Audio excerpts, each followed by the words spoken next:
আজি আমি আমাৰ ডিচিপি ৱেষ্ট ছাৰৰ মানে গাইডেন্সত আমি এটা অভিযান চলাইছিলোঁ।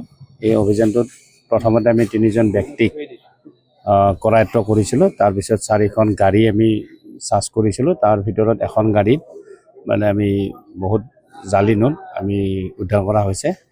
তাৰপিছত তেওঁলোকক ক্ৰমান্বয়ে এটা হ'ল আছিলে আপোনাৰ জিয়াৰুল, এটা হ'ল আমানজ আৰু এটা হ'ল ৰহিম মিয়া।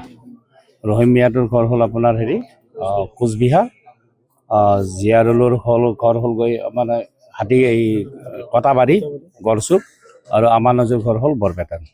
এই 3জনক সোধপোছ কৰাৰ অন্তত তেওঁলোকৰ লগত চাহিল এই মিলেনিয়াম এপাৰ্টমেণ্টত এই চাহিল ভাড়াতীয়া হিচাপে এটা ফ্লেটত আছিলে।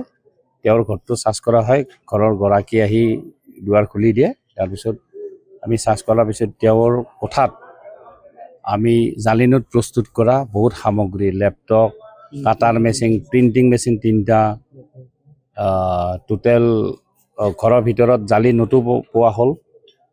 সমুদায় মিলি 3,86,000 টকা জালি নোট জব্দ কৰা হৈছে। 4খন গাড়ী, তাৰপিছত প্ৰিণ্টাৰ 3টা, মোবাইল হেণ্ডছেট 5টা, এইখিনি জব্দ কৰা হৈছে। কিমান দিনৰ পৰা ইয়াতে আছিল?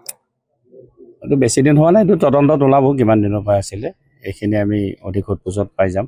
এতিয়া 3জনক এৰেষ্ট কৰিছে। 3জন আমি এৰেষ্ট কৰিছোঁ বৰ্তমান। মূল যিগৰাকী ঘৰৰ মানে ভাড়া লৈ আছিলে তেওঁক ধৰিব পৰা মানে য'ত ফেক্টৰী হিচাপে তেওঁলোকে প্ৰতিষ্ঠা কৰিছিলে, তেওঁ বৰ্তমান পলাতক, তেওঁক পোৱা নাই।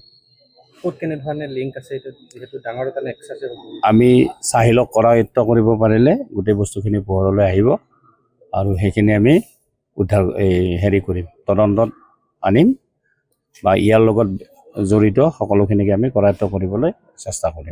কিবা লাভ কৰিছে নেকি? আমি তদন্ত অব্যাহত আছে আমাৰ। বাকী পৰৱৰ্তী কিবা খবৰ থাকিলে আমি জনাম।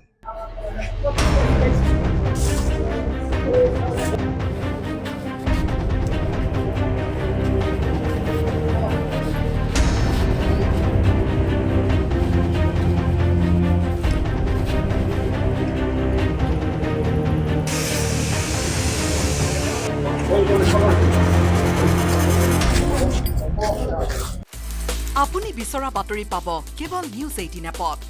নিউজ 18 এপ ডাউনলোড কৰিবলৈ স্কেন কৰক এই QR কোড। গুগল প্লে ষ্টৰতো পাব এই নিউজ 18 এপ।